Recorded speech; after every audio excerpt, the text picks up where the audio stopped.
हरे कृष्णा। सभी भक्तों का स्वागत है आज के हमारे गीतामृत कार्यक्रम में, जहां हम चौथे अध्याय से दिव्य ज्ञान की व्याख्या पूर्ण पुरुषोत्तम भगवान श्री कृष्ण के मुखारविंद से सुन रहे हैं। और ये 21वां श्लोक, जिसका आज हम लेंगे 5वां भाग। निराशीर्यत चित्तात्मा त्यक्त सर्व परिग्रह शरीरम केवलम कर्म कुर्वन्नाप्नोति किल्बिषम्। निराशीर्यत चित्तात्मा त्यक्त सर्व परिग्रह शरीरम केवलम कर्म कुर्वन्नाप्नोति किल्बिषम्। निराशीर्यत चित्तात्मा त्यक्त सर्व परिग्रह शरीरम केवलम कर्म कुर्वन्नाप्नोति किल्बिषम्। अनुवाद ऐसी भक्ति वेदांत स्वामी श्रील प्रभुपाद के द्वारा। ऐसा ज्ञानी पुरुष पूर्ण रूप से संयमित मन तथा बुद्धि से कार्य करता है, अपने संपत्ति के सारे स्वामित्व को त्याग देता है और केवल शरीर निर्वाह के लिए कर्म करता है। इस तरह कार्य करता हुआ वह पाप रूपी फलों से प्रभावित नहीं होता। तो यहाँ पर भगवान पिछले कई श्लोकों में ये बता रहे हैं कि कैसे पाप रहित कर्म किया जाए। तो इस एक श्लोक में भगवान ने अर्जुन का ये जो प्रश्न कि यदि आप मुझे ज्ञान में स्थित रहने के लिए बोल रहे हो तो मुझे ऐसे भयावह कर्म में क्यों लगा रहे।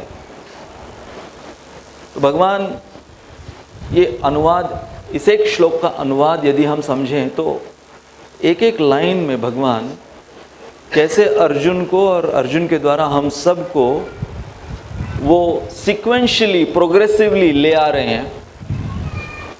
कौन से सिद्धांत तक कि कैसे इस संसार में कर्म करते हुए पाप से अपने आप को मुक्त रखा जाए। तो हमने ये चर्चा के विषय लिए, जिसमें मुख्य रूप से इन शब्दों के ऊपर हमारे आचार्यों ने बहुत गौर किया है। तो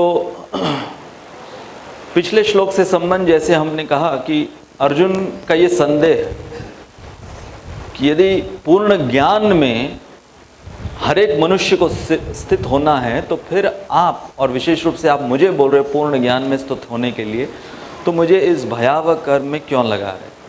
तो इसके उत्तर में भगवान ने प्रारंभ किया कि निराशीर यत चित्तात्मा। निराशी का अर्थ है वो व्यक्ति जिसने अपने आशाओं के ऊपर विजय प्राप्त कर ली है। निराशी का अर्थ वो नहीं जो निराश रहता है, जिसने अपने आशाओं के ऊपर विजय प्राप्त कर लिए। ये तो एक अर्थ हुआ, बहुत से और अन्य अर्थ हैं, इसकी चर्चा आगे होगी आगे वाले भागों में।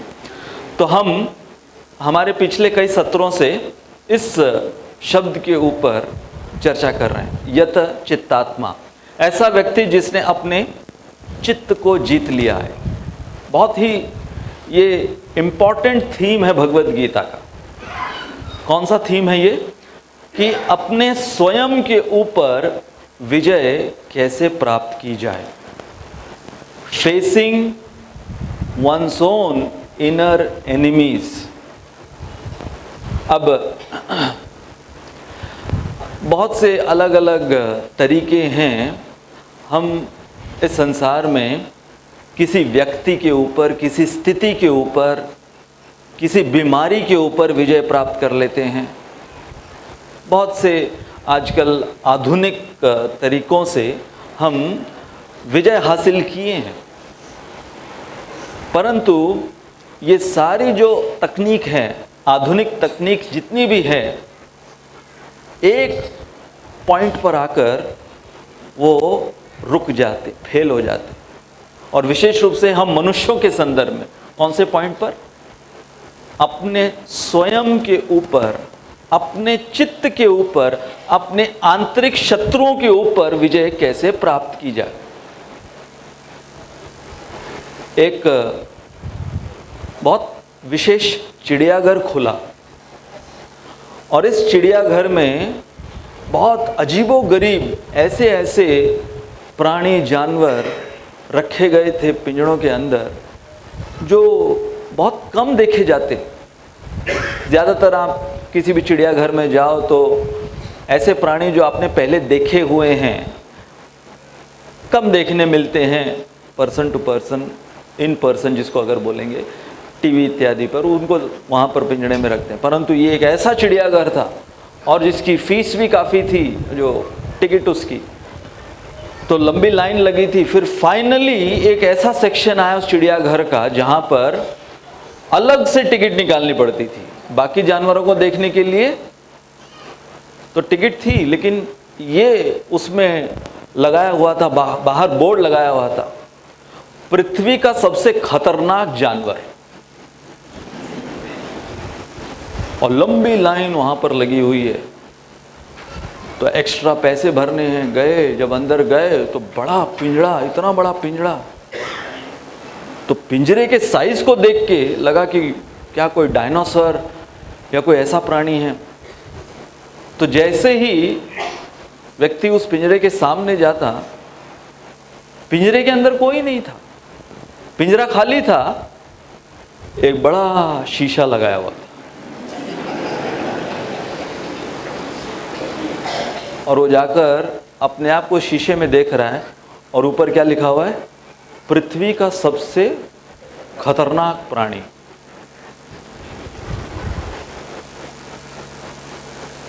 और क्यों हम पृथ्वी के लिए इतने खतरनाक बन चुके हैं? शारीरिक रूप से हम बहुत से जानवरों की तुलना में हम बहुत दुर्बल प्राणी हैं। इसकी चर्चा हम हमारे गीता कोर्स इत्यादि में भी करते हैं। तो खतरा क्या है? कैसा हमने खतरा पैदा कर दिया है इस पृथ्वी में?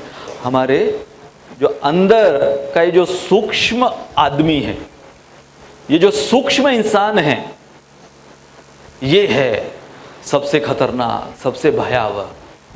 तो इसलिए ये अंदर क्या चलता रहता है, जैसे कि पिछली बार हमने इसके ऊपर चर्चा की थी थोड़ी सी, कि डिप्रेशन, एंजाइटी, स्ट्रेस, कितने सारे आजकल कोर्सेज चल रहे हैं।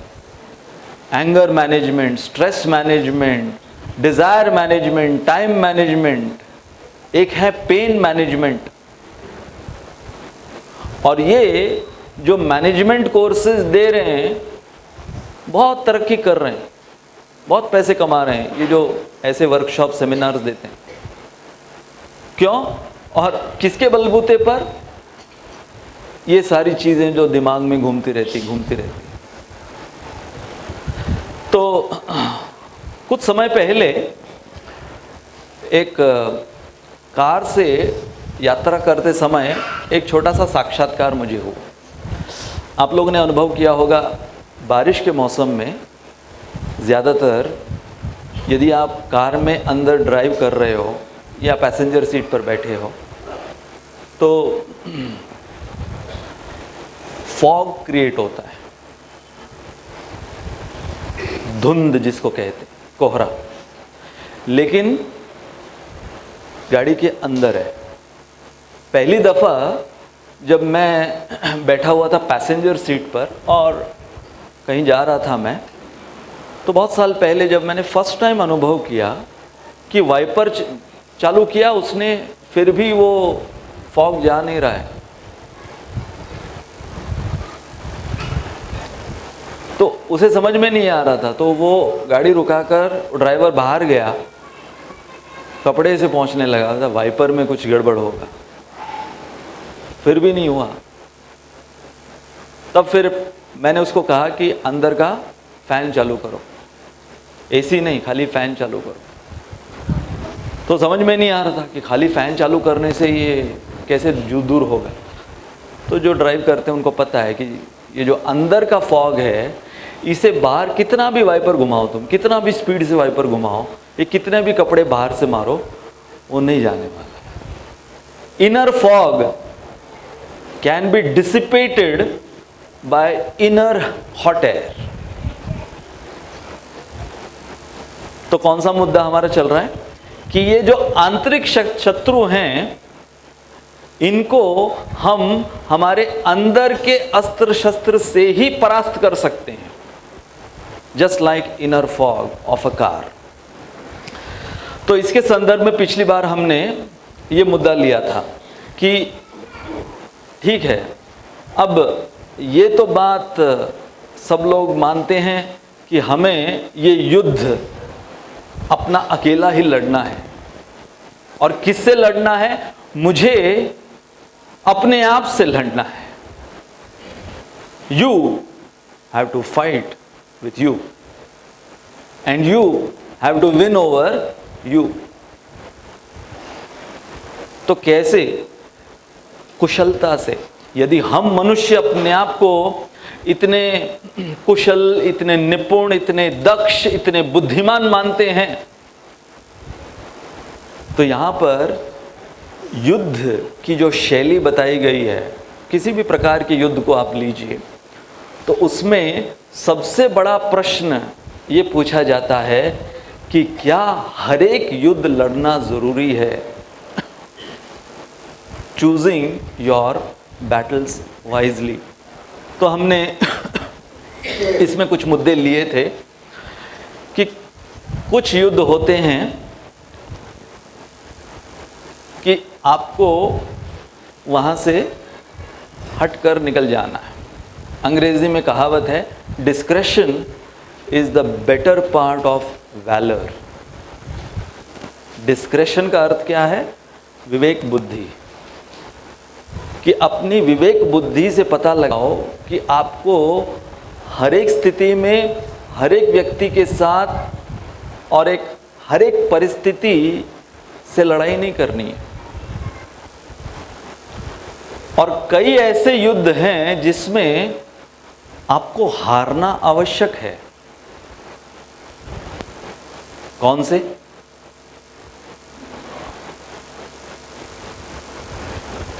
जब आप किसी रिलेशनशिप में हो, जब आप किसी रिश्ते में हो, तो रिश्ते में कई बार उस रिश्ते को बरकरार रखने के लिए, उस रिश्ते को टिकाए रखने के लिए एक व्यक्ति को हार माननी पड़ती है। हम रिलेशनशिप सेमिनार में बोल रहे थे, वो एक व्यक्ति है इस पूरे संसार में जिससे कोई नहीं जीत सकता, जिसने आपके प्रसन्नता के लिए हार मानना स्वीकार किया है।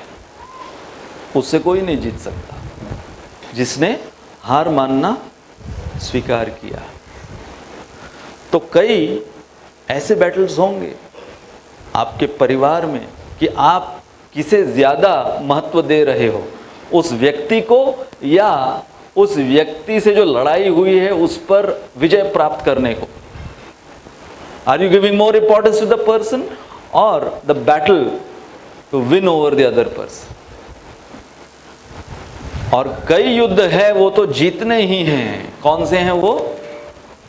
जो हमारे इंद्रियों के ऊपर, मन के ऊपर, इंद्रिय निग्रह और मन के ऊपर जो नियंत्रण, जिसकी हम चर्चा कर रहे हैं, ये युद्ध जीतना अनिवार्य है। और कई हैं वो जो हमको हैंड ओवर करना पड़ता है। मतलब ये नहीं समझना चाहिए कि मैं ही वो सिकंदर पैदा हुआ हूँ या मैं ही वो अर्जुन पैदा हुआ हूँ इस पूरे भारत देश में कि जो सारी लड़ाइयाँ जीतेगा। हाँ, बहुत सी लड़ाइयाँ हैं। इवन महाभारत में सारी लड़ाइयाँ अर्जुन ने नहीं लड़ी। कुछ लड़ाइयों के लिए भगवान ने अलग अलग योद्धाओं को सामने किया। कभी भीम को, कभी घटोत्कच को, ऐसे अलग अलग योद्धाओं को सामने की। तो ये एक जो महत्वपूर्ण मुद्दा है, फाइटिंग वर्सेस स्विचिंग। जैसे वृंदावन के बंदर, हम में से कईयों ने वृंदावन के बंदरों का अनुभव लिया होगा। तो जब प्रभुपाद के शिष्य पहली दफ़ा वृंदावन आए तो उन्हें समझ में नहीं आए। पहले उन्होंने बंदर ऐसे कभी देखा भी नहीं था, और वो भी इतने सारे, और खुले घूम रहे हैं, खुले घूम रहे हैं। तो वो बहुत आश्चर्यचकित हो गए। तो राधा दामोदर मंदिर में श्रील प्रभुपाद अपने शिष्यों के साथ बैठे हैं, और वो छोटा सा कमरा, एक खिड़की केवल छोटी सी, दरवाज़ा बंद है, उस छोटी सी खिड़की से बंदर अंदर आता है। इतने सारे वो अमेरिकन सन्यासी, कई तो 6 फुट कद वाले, वो बैठे हुए हैं। उनके सामने ऐसा पिद्दा सा बंदर आता है, प्लेट में से केले और जो भी है सामने सबके उठा के ले जाता है। और प्रभुपाद हंसने लगते कि देखो क्या शक्ति है इस बंदर के अंदर, कि जो अमेरिका से आए हुए हैं, सामने से, उसके सामने दिन दहाड़े इसकी हिम्मत देखो, उठा के ले गया। What is the use of your nuclear power?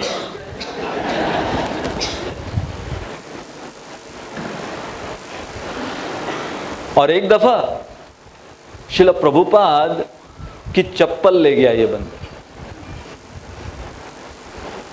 तो बाकी के शिष्य अब वो बंदर को छड़ी लेकर मारने के लिए पीछे भाग रहे हैं।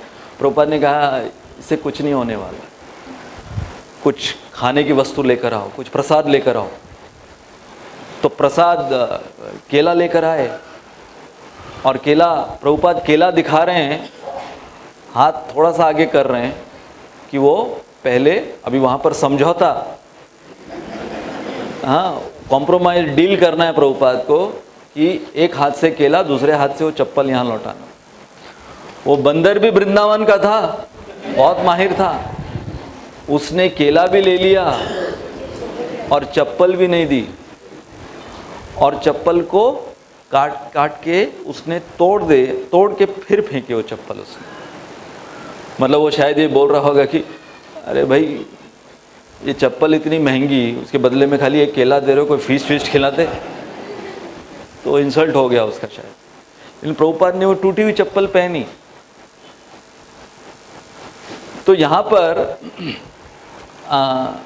ये जो मुद्दा है कि कई बार ये ऐसी स्थितियाँ हमारे सामने आएंगी जहाँ पर हमें कोई लड़ाई या उसको ये दिखाना कि भाई देख मैं पढ़ा लिखा, मैं दीक्षित, मैं ब्राह्मण दीक्षित, मैं ये मैं वो, लेकिन यदि वो सामने वाला व्यक्ति या जो परिस्थिति है उसके लायक नहीं है, so we have to choose our battle wisely.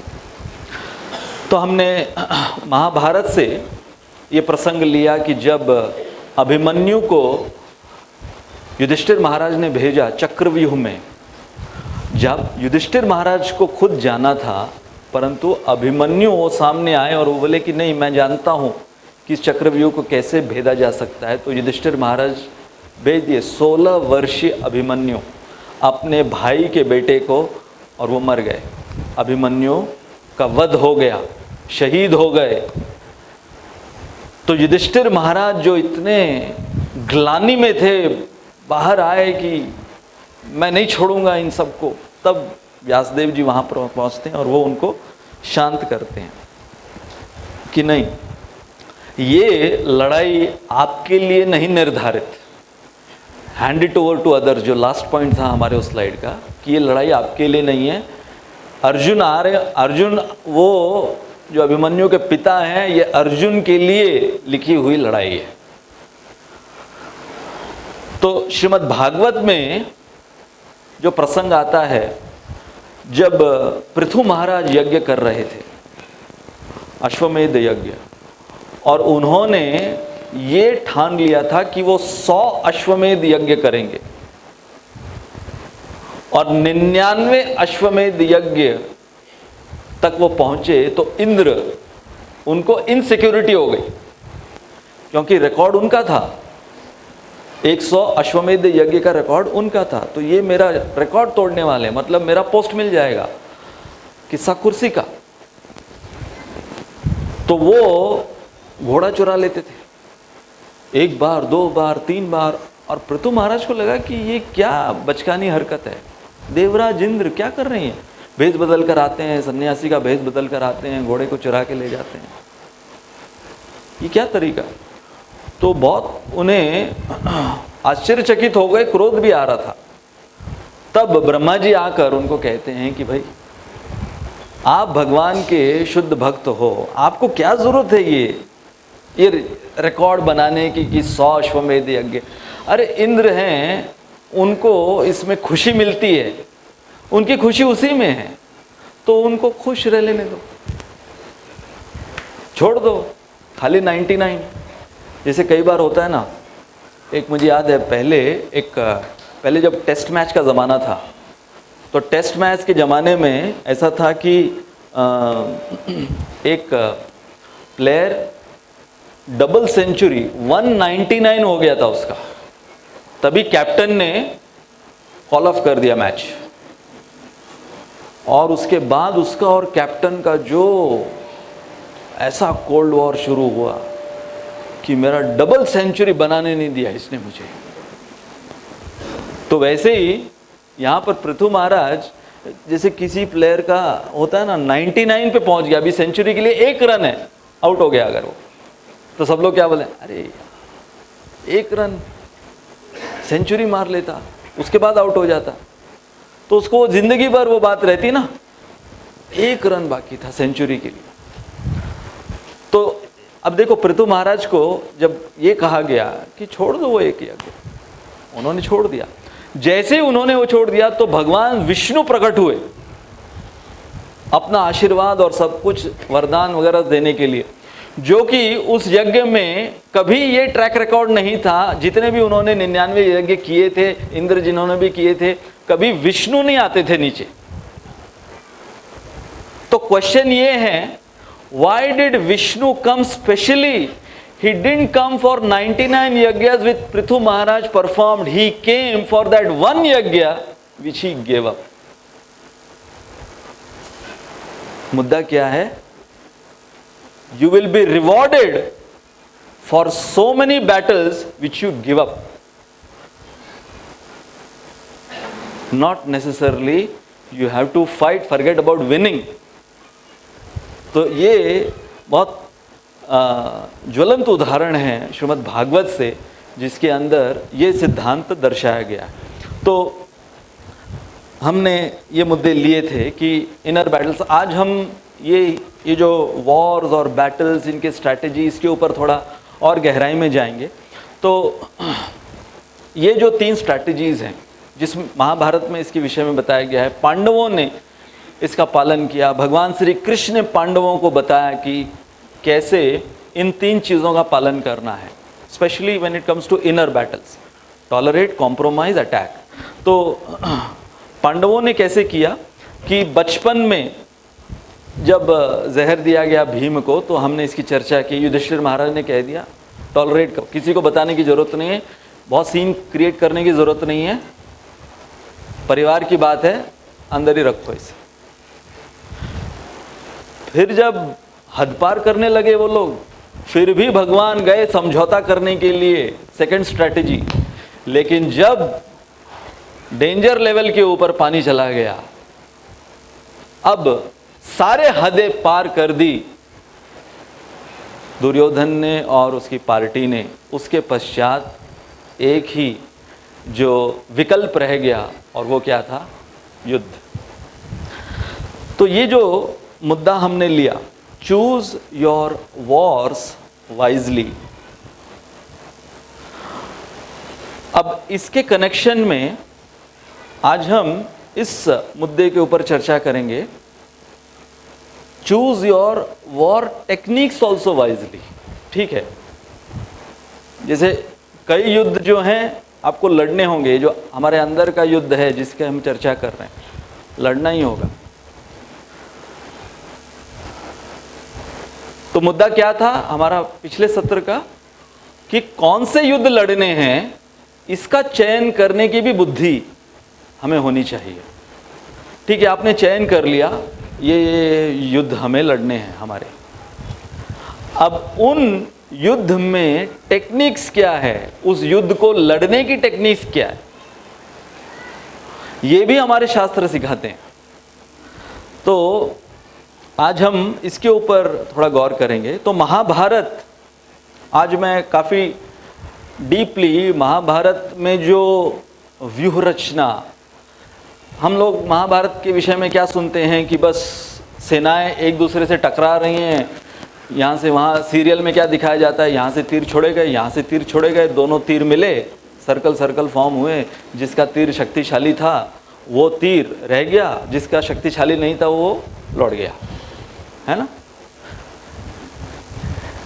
खाली यही नहीं था महाभारत में, बहुत ही जिसको कहेंगे वॉर स्ट्रैटेजीज, आज भी ऐसी वॉर स्ट्रैटेजीज कहीं नहीं सिखाई जाती। हम जो इतने आर्म्ड फोर्सेस में रहे इतने साल, ऐसी व्यूह रचना स्ट्रैटेजीज, जैसे कि 10 व्यूह रचना, महाभारत में 10 व्यूह रचना की चर्चा की गई है। ये सबसे पहली व्यूह रचना सूची, जिसको कहते हैं नीडल फॉर्मेशन में जो योद्धा थे उनको खड़ा किया जाता था। शेन कहते हैं, हॉक जो पक्षी होता है, जैसे बाज या ईगल, जिसको उस टाइप का एक पक्षी होता है, लेकिन वो ईगल नहीं होता, हॉक बोलते हैं उसको। तो वो जिस तरीके से उड़ता है, वो जिस तरीके से अपना फॉर्मेशन बनाता है, फिर माला जिस प्रकार से बनती है, अलग अलग शेप्स की मालाएं बनती हैं, तो वो मालाओं के फॉर्मेशन की एक व्यूह रचना महाभारत में बताई गई है। मकर व्यू, फिश फॉर्मेशन, क्राउंच पक्षी होता है, हेरॉन जिसको बोलते हैं, हीरोइन नहीं हेरॉन, ये एक पक्षी का नाम है, क्राउंच, रामायण में इसका मेंशन है। तो इस व्यूह रचना को महाभारत में इस्तेमाल किया गया। उसके पश्चात पद्म व्यूह या कमल व्यूह, कूर्म, त्रिशूल, गरुड़ और फाइनली चक्रव्यूह। और ये जितनी व्यूह रचनाएं हैं महाभारत में, जो 10 व्यूह रचनाएं बताई गई हैं, ये सारे व्यूह रचनाओं को अर्जुन भेद पाते थे, अकेले वो जानते थे। और अर्जुन के बाद अभिमन्यु। तो इसमें जो सबसे कॉम्प्लेक्स वो लास्ट की चक्रव्यूह। इसलिए कई बार मुहावरों में भी कहा जाता है ना कि अरे कौन से चक्रव्यूह में फंसे हुए हो।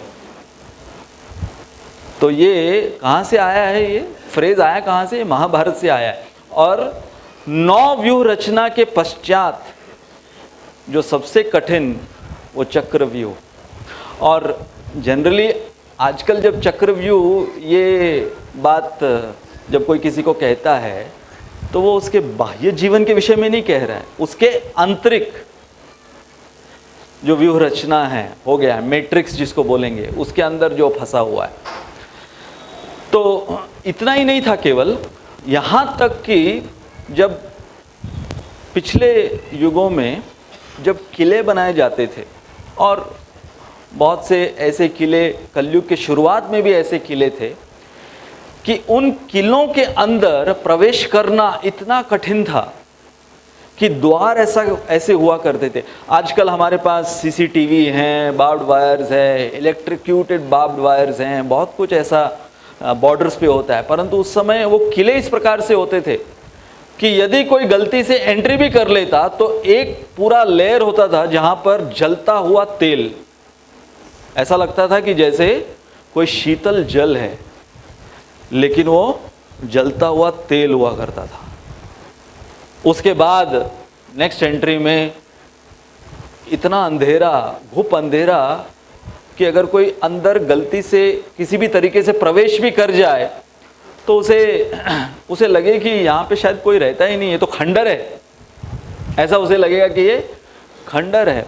ऐसे करके अलग अलग लेयर्स सिक्योरिटी के, और ये सब उनके वॉर स्ट्रेटजीज में इंक्लूडेड। तो अब यदि जो मैं थोड़ा बहुत सीखा हूँ, जो हमें थोड़ा सिखाया था, मॉडर्न वॉर स्ट्रेटजीज क्या है, तो इसके अंदर जो क्लासिक कन्वेंशनल वॉरफेयर जिसको क्या कहा जाता है कि आमने सामने एनिमी के साथ युद्ध करना, कि अनाउंस किया गया है, योद्धा सामने है, इसको बोलते हैं जो क्लासिक तरीका है। फिर है बायोलॉजिकल वॉरफेयर। आजकल ये बहुत ही विचित्र प्रकार का वॉरफेयर है, जिसके अंदर जो शत्रु पक्ष है उसके अंदर आप बीमारी फैलाओ, बैक्टीरिया, बायोलॉजिकल वायरसेस, उसके द्वारा बीमारी फैला के उनको किसी महामारी से उससे मार दो। कोई अस्त्र शस्त्र की जरूरत नहीं है, इसको कहते हैं बायोलॉजिकल वॉरफेयर। फिर है केमिकल वॉरफेयर, कि जिसके अंदर बैक्टीरिया, वायरस के अंदर जो टॉक्सिन्स होते हैं वैसे आर्टिफिशियली क्रिएट करो टॉक्सिन्स। अगर वो नहीं मिलते हैं आपको बैक्टीरिया, वायरसेस जो बीमारी पैदा करते हैं, तो आर्टिफिशियली केमिकल्स क्रिएट करो और उन केमिकल से शत्रु को परास्त करो। और आजकल एक नया तरीका है इलेक्ट्रॉनिक वॉरफेयर। इलेक्ट्रॉनिक वॉरफेयर क्या है कि ऐसे ऐसे इलेक्ट्रॉनिक डिवाइसेस या इलेक्ट्रोमैग्नेटिक डिवाइसेस जिसके अंदर कोई इंसान नहीं बैठा हुआ है, ये खाली डिवाइसेस हैं, तो अगर शत्रु प्रहार भी करता है तो खाली डिवाइसेस परास्त होंगे। लेकिन वो इतने खतरनाक डिवाइसेस हैं, ये ऐसे इलेक्ट्रोमैग्नेटिक डिवाइसेस, कि वो लाखों की संख्या में शत्रु पक्ष के सैनिकों को और सिविलियंस को मार सकते हैं। अच्छा, ये एक बहुत इंटरेस्टिंग स्ट्रैटेजी है वॉर का, जिसको कहते हैं साइकोलॉजिकल वॉरफेयर। साइकोलॉजिकल वॉरफेयर, इसके विषय में हमें सिखाया गया था हमारे ट्रेनिंग में। और गेस व्हाट, किसका एग्जाम्पल दिया गया था? चाणक्य पंडित। और एक बहुत इंटरेस्टिंग इंसिडेंट मुझे याद आ रहा है कि जब अलेक्जेंडर ने इंडिया के ऊपर आक्रमण किया, भारत में अलेक्जेंडर जब आया, तो अलेक्जेंडर की पूरी सेना जो ग्रीस से निकली हुई, मैसेडोनिया, वहाँ से अलेक्जेंडर का था, तो वहाँ से उसकी पूरी सेना सब जगह पर विजय फतेह हासिल करते करते जब वो फाइनली इंडिया पहुँचे, उनको 3 साल हो चुके थे अपना घर छोड़े। 3 साल से अपना देश, घर छोड़े हुए वो लोग सब एक एक कर कर राज्य के ऊपर फतेह हासिल कर रहे थे। जब भारत में उन्होंने प्रवेश किया तो सिकंदर और पोरस की लड़ाई जो फेमस हम सुने होंगे, तो उसमें north western side Indus river, वहाँ पर से जब अलेक्जेंडर जीता पोरस के अगेंस्ट, और अलेक्जेंडर बहुत प्रभावित हुआ पोरस से कि इसकी हिम्मत की दाद देनी पड़ेगी, और वहाँ से फिर अलेक्जेंडर धीरे धीरे और नीचे आ रहा था। लेकिन उस समय चाणक्य पंडित, जो मौर्यन एम्पायर जिसको बोलते हैं, चंद्रगुप्त मौर्य का एम्पायर, तो चाणक्य पंडित को जब समाचार मिला कि अलेक्जेंडर वो अपने रूट पर है इस तरफ मौर्यन एम्पायर के ऊपर आक्रमण करने के लिए, तो उस समय मॉनसून का मौसम था, बारिश का मौसम था, तो बारिश के वजह से अलेक्जेंडर का आना थोड़ा डिले हो रहा था। तो चाणक्य पंडित ने अपने सेना के, मौर्यन सेना के कुछ 4-5 ऐसे बहुत ही जो गोरे दिखने वाले सैनिक, जो थोड़े विदेशी दिखने वाले सैनिक, उनको चुना। और उनको ग्रीक भाषा सिखाई थोड़ी बहुत। और कहाँ भेजा? मैसेडोनिया भेजा। यहाँ पर अलेक्जेंडर रास्ते में हैं, इनको मैसेडोनिया भेजा, ग्रीस, उनको ग्रीस भेजा, और वहाँ जाकर पता लगाने के लिए कि ये जो सैनिक, कौन कौन से सैनिक हैं मुख्य, इनके जो भी सेनापति, कमांडर इत्यादि जो भी हैं, वो कौन कौन से वहाँ पर आए हुए हैं, उनके पारिवारिक डिटेल्स निकाल कर लाओ। तो वो लोग पारिवारिक डिटेल्स निकाल कर लाए और फिर पूरी इनका यूनिफॉर्म में डालकर चाणक्य पंडित ने ये अलेक्जेंडर की आर्मी में ये 4-5 लोगों को भेजा। और ये जाकर बोलने लगे कि भाई आप लोग जो 3 साल से यहाँ पर ये अलेक्जेंडर की सेवा कर रहे हो, आपको पता है पीछे क्या हो रहा है? ग्रीस में आपके घरों में आपकी बीवियाँ वो किसी दूसरे पुरुषों के साथ है, रंगरेलियाँ मना रही हैं वो लोग, और बहुत से आपकी पत्नियाँ गर्भवती हो गई हैं। तो ये इनको जब सुना, और वो भी ग्रीक भाषा में ये लोग बोल रहे हैं, और ये लोग वहाँ से आए हैं समाचार देने के लिए। अलेक्जेंडर को बोले, ये लो तुम्हारा जो भी, हमको नहीं करना है, हमारे परिवार वहाँ पर उजड़ रहे हैं। ये कौन सा स्ट्रैटेजी था चाणक्य पंडित का? Psychological warfare. और बस 4-5 लोगों के मदद से चाणक्य पंडित ने पूरे अलेक्जेंडर की आर्मी के ऊपर विजय प्राप्त करी। केवल 4-5, कोई अस्त्र शस्त्र नहीं, कोई युद्ध नहीं, कोई खून खराबा नहीं, केवल 4-5 लोगों की मदद से। इसको बोलते हैं साइकोलॉजिकल वॉरफेयर। फिर ये एक हमको सिखाया गया था, आप लोग शायद जो कंप्यूटर थोड़ा जानते हैं, इसके विषय में हम बताएंगे कि ये क्या स्ट्रैटेजी है, ट्रोजन हॉर्स स्ट्रैटेजी, जिसके अंदर जब ग्रीस ने आक्रमण किया था द सिटी ऑफ ट्रॉय के ऊपर, और वो युद्ध चला 10 साल। इमेजिन करो, 10 साल वो युद्ध चला, ग्रीस और city of Troy. City of Troy वो टर्की के पास है। तो इनके बीच में जब युद्ध चला, और वो युद्ध हुआ क्यों था? क्योंकि ग्रीस की एक रानी हेलेन जिसका नाम, उसको अगवा कर लिया था। हेलेन वो ग्रीस की है, आप कुछ और मत सोचना। तो उसको बोलते हैं, उसको बाद में हेलेन ऑफ ट्रॉय बोला गया, उसको अगवा करके ले गए। तो फिर इनका जो युद्ध हुआ, उसके चलते 10 साल तक वो युद्ध चला, और 10 साल तक वो युद्ध जो चलता रहा, तो उसमें ग्रीस कहीं पर भी वो एंट्री नहीं कर पा रहे हैं सिटी ऑफ ट्रॉय के अंदर। तो उन्होंने सिटी ऑफ ट्रॉय में फाइनली एंट्री कैसे किया और कैसे विजय प्राप्त की? कि ट्रोजन हॉर्स के सहारे।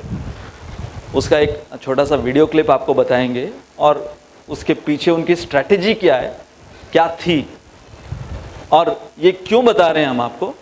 ये इसलिए बता रहे हैं क्योंकि जो हमारा टॉपिक क्या चल रहा है, यत चित्तात्मा, कि हमारे अंदर भी जो मन है वो ऐसा घोड़ा भेजता है लकड़ी वाला, जिसके अंदर उसके सारे शत्रु बैठे होते हैं, और हम उसको एंट्री देते हैं, और वो हमारे अंदर दहशत मचाता है। तो ये एक स्ट्रैटेजी हमको सिखाई गई थी। और फाइनली ये बहुत एक इंटरेस्टिंग स्ट्रैटेजी है वॉर की, the war of attrition. War of attrition एक बहुत ही अलग प्रकार की वॉर स्ट्रैटेजी है, जिसकी भी हम चर्चा करेंगे। तो बाकी तो मैंने आपको बता दिया। तो ये जो खास 2 जो स्ट्रैटेजीज हैं, ये एक जो ट्रोजन हॉर्स, और फिर जो वॉर ऑफ एट्रिशन या एट्रिशन वॉरफेयर, ये कैसे हमारे इनर बैटल्स को जीतने में ये समझने लायक बात है। तो जैसे आप यहाँ पर देख रहे हो कि ग्रीस की आर्मी ने क्या किया, फाइनली वो कुछ नहीं कर पा रहे थे, 10 साल हो गए युद्ध को, उन्होंने इतने सैनिक अपने खो दिए, वो सिटी ऑफ ट्रॉय के अंदर पेनिट्रेट नहीं कर पा रहे, तो उन्होंने एक फाइनली घोड़ा, इतना विशाल घोड़ा लकड़ी का, जो कि एक ऑफरिंग के रूप में, गिफ्ट के रूप में उनके गॉडेस ऑफ एथेना के लिए बनाया। और एक बंदे को, एक उनके ग्रीक सोल्जर को छोड़ दिया, ये बोलते हुए, वो ग्रीक सोल्जर ने कहा कि उन्होंने मुझे, पूरी आर्मी छोड़कर चली गई और ये इतना बड़ा घोड़ा मुझे बोला है कि ये हम नहीं ले जा सकते, इतना बड़ा घोड़ा जो हमने बनाया था, 3 दिन में बनाया। उसका साइज़ आपको दिखाएंगे, बहुत ह्यूज साइज़। ये 3 दिन में घोड़ा बनाया गया लकड़ी का, क्योंकि एज एन ऑफरिंग टू उनके कोई देवी, उनके भी शायद नवरात्र चल रहे होंगे उस टाइम, तो उनकी देवी, उसका नाम गॉडेस एथेना, तो उसके लिए छोड़कर चले गए। तो अभी जब ये सिटी ऑफ ट्रॉय ने, उन्होंने जब देखा कि इतना बड़ा ये हमको गिफ्ट के रूप में, और ये लोग पलायन कर कर चले गए, एक सैनिक को छोड़ा है ये गिफ्ट हमारे लिए छोड़ के, उन्होंने इस गिफ्ट को अपने अंदर ले लिया। किसके? उनके राज्य के द्वार को खोलकर इसको अंदर ले लिया। लेकिन वो गिफ्ट खाली नहीं था।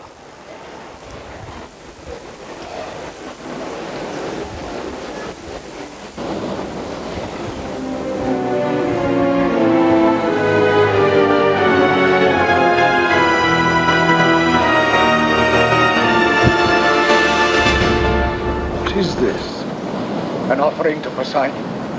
The Greeks are praying for a safe return home. I hope the sea god spits in their offering. Lets them all drown at the bottom of the sea. This is a gift. We should take it to the temple of Poseidon. I think we should burn it. Burn it, my prince. It's a gift to the gods.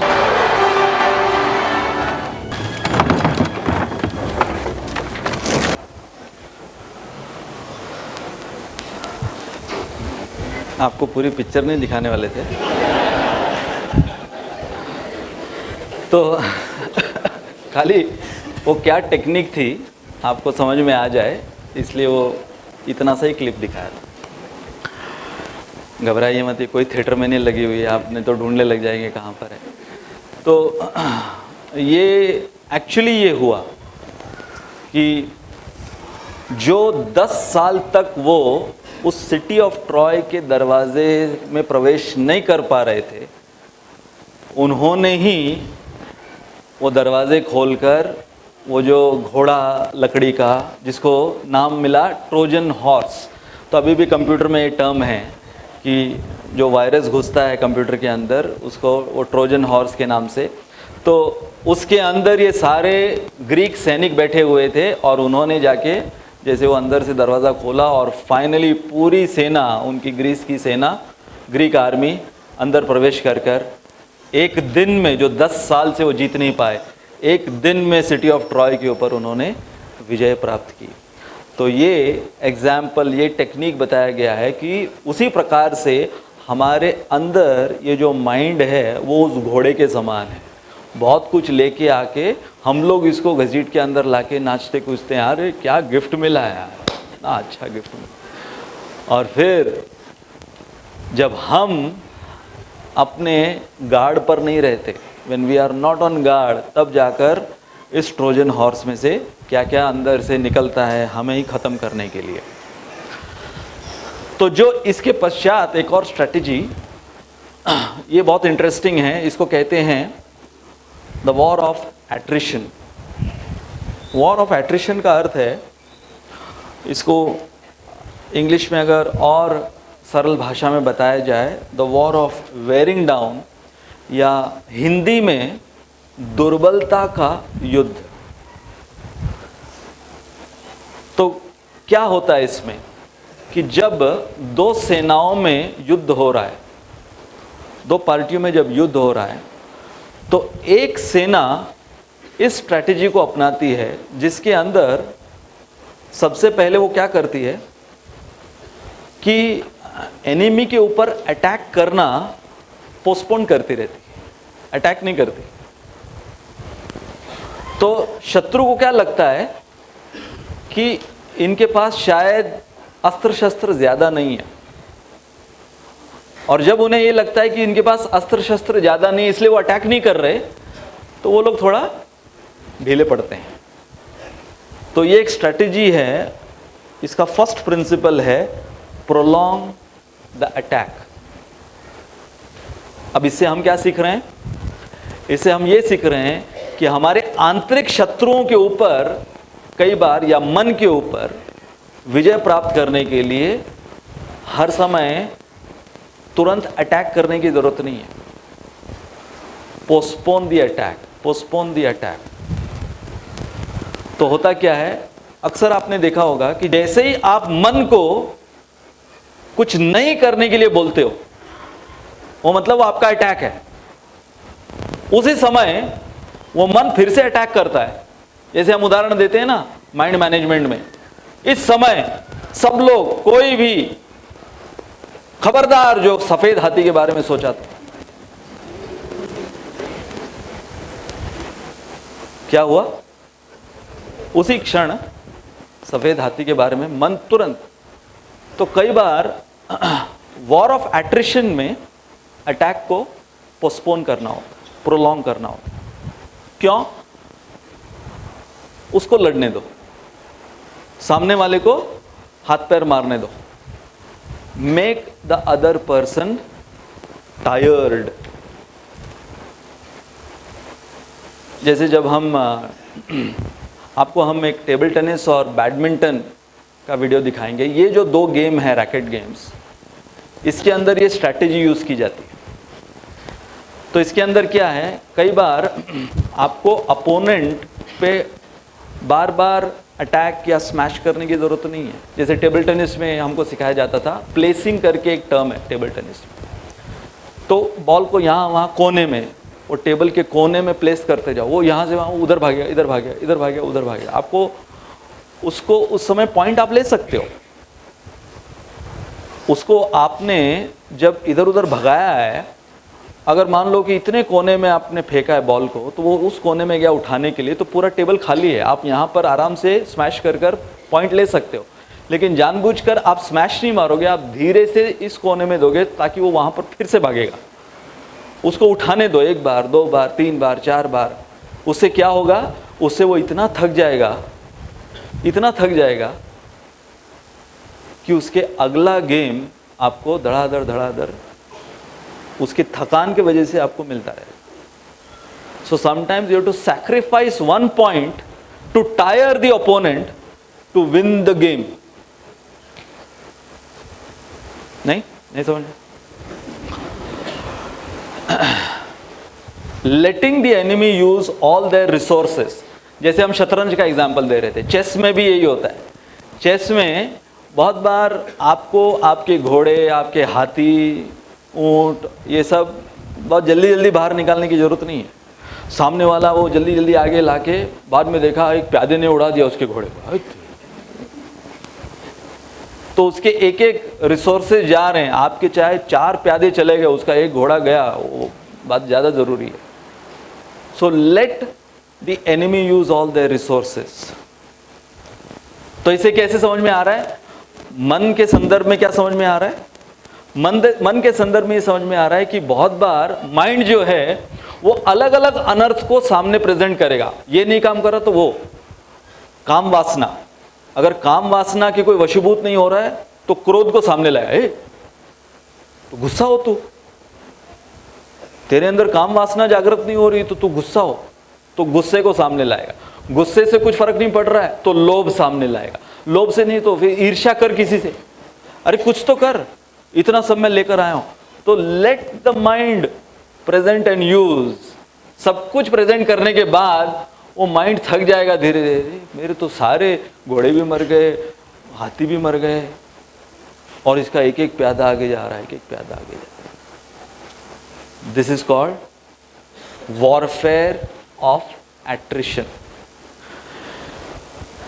और finally winning the war with minimal ammunition and minimal attack।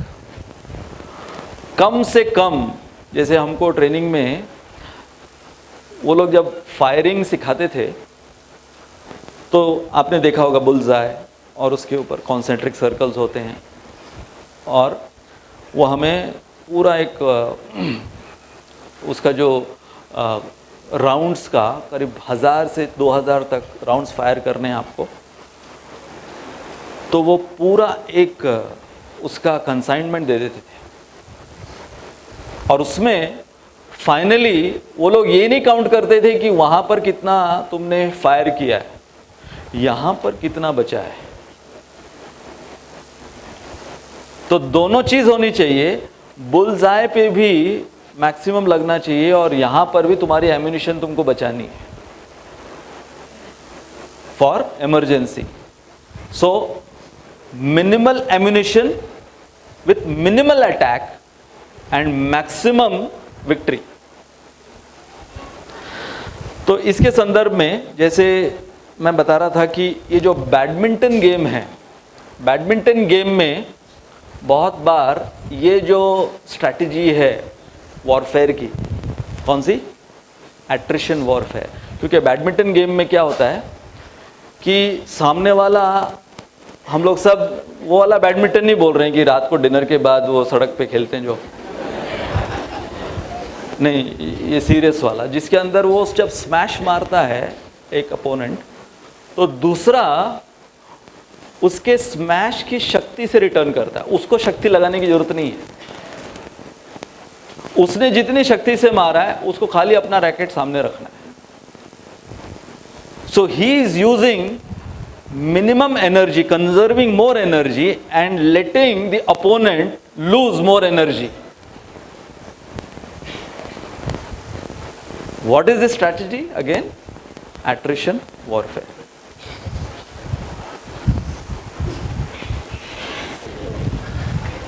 तो जैसे attrition warfare के मैं बात कर रहा था कि जैसे इसके अंदर जो 2 स्पोर्ट्स की चर्चा की हमने कि आपको किस प्रकार का रिस्पांस देना है, लास्ट में मैसेज वही था कि आपके अटैक पर इतना निर्भर नहीं करता, आपके रिस्पांस पर निर्भर करता है। अब ये एक फाइनल वीडियो आपको दिखाना चाहेंगे जिसमें यही प्रिंसिपल कैसे एनिमल किंगडम जानवरों के अंदर देखा जाता है। अब सबसे तेज दौड़ने वाला प्राणी है चीता, और चीता जब एक हिरण के जैसा एक प्राणी है, गैजेल जिसको कहते हैं, उसके पीछे जब चीता भागता है तो चीता अपना पूरा फोर्स, फुल शक्ति लगाता है। और इस वीडियो में बताया गया है कि वो इतनी शक्ति लगाता है कि उसके बॉडी का टेम्परेचर 102-103 तक पहुंचता है, लेकिन उतना वो टॉलरेट कर पाता है, लेकिन उससे ज़्यादा उसके ब्रेन का टेम्परेचर वो 109 डिग्री तक पहुंच जाता है, जो कि अगर वो 1 सेकेंड भी उसके आगे भागेगा तो उसका ब्रेन फट जाएगा। लेकिन जो गैजेल है, वो गैजेल जो हिरण जैसा प्राणी वो दिखाएंगे, उसमें भी भागने की शक्ति और उसका भी टेम्परेचर बॉडी का उतना ही आगे 102 तक 103 तक जाता है, लेकिन वो अपने ब्रेन का टेम्परेचर ठंडा रखता है। मैसेज क्या है कि बाहर का टेम्परेचर कितना भी हो, अंदर का टेम्परेचर कम रखना है। लेकिन फाइनली जब वो गैजेल भी अपने अंदर का टेम्परेचर, वो ये ज़रूरी नहीं कि खाली अंदर का टेम्परेचर आप ठंडा रखोगे तो बाहर का आप ठीक से दौड़ोगे नहीं तो आप बच जाओगे। फाइनली फिर वो जो चीता है वो अपना शिकार पकड़ ही लेता है।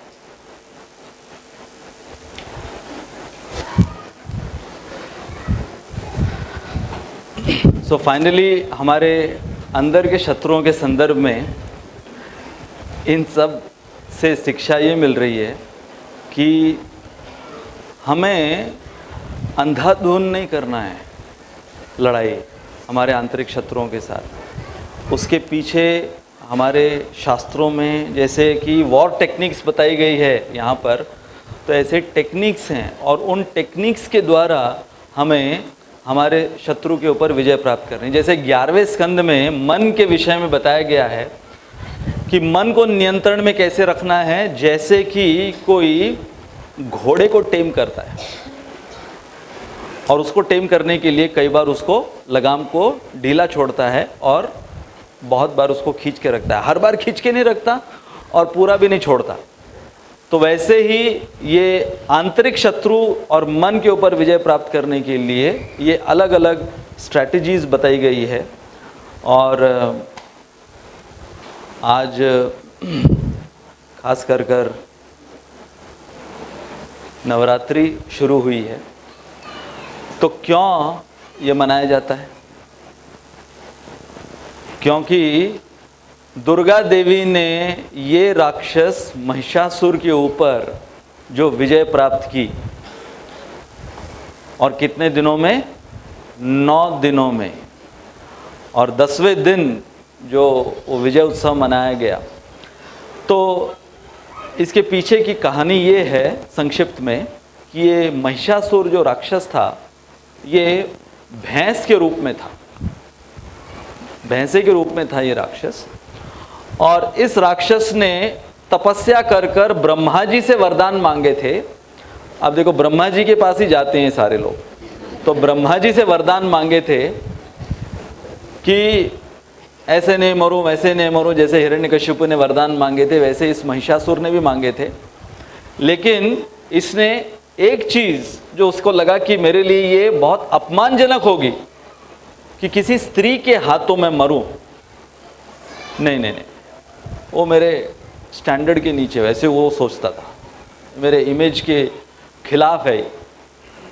तो जैसे उसने वो एक इंक्लूड नहीं किया, तो ब्रह्मा जी मुस्कुराने लगे। ब्रह्मा जी सोचे कि हाँ, यहाँ पर ये फंसा।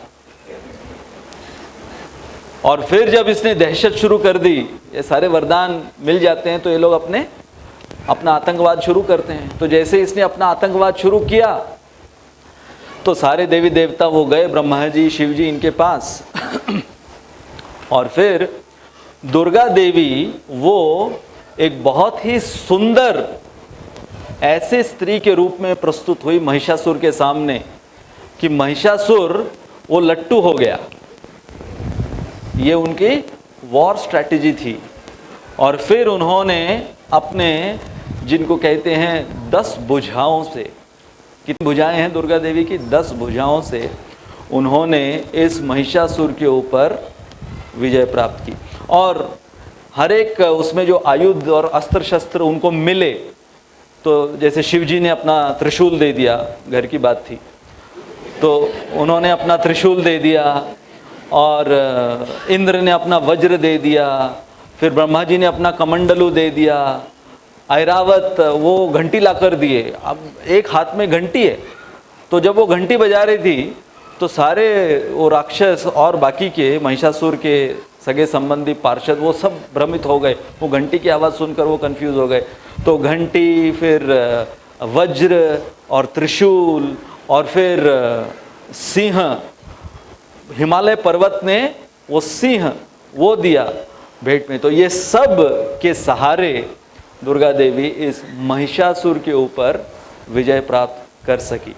और इसलिए ये जो नवरात्र है ये मनाया जाता है कि ताकि हम हमारे अंदर के ये भैंसे के ऊपर, कौन है ये? महिषासुर के ऊपर हम विजय प्राप्त कर सकें, ताकि और दुर्गा देवी उनकी कृपा प्राप्त करते हुए हम हमारे इस आंतरिक महिषासुर के ऊपर विजय प्राप्त कर सकें। तो इसलिए ये नहीं कि हर बार आपको केवल वो एक शौर्य दिखाना है इनके ऊपर विजय प्राप्त करने के लिए। जैसे दुर्गा देवी ने शौर्य अपना दिखाया, लेकिन उसके साथ उन्होंने बुद्धिमत्ता, टेक्निक्स भी यूज़ की, सहारा लिया इन सब का, और उनके चलते हुए इसके ऊपर विजय प्राप्त की। So finally take home message फिर से क्या है? आज का हमारा मुख्य स्लाइड क्या था? It is not just choosing wisely your Wars, but also choosing your war techniques very wisely, and then only you can win over those inner enemies which Krishna is mentioning, निराशीर यत चित्तात्मा। बहुत बहुत धन्यवाद। हरे कृष्णा।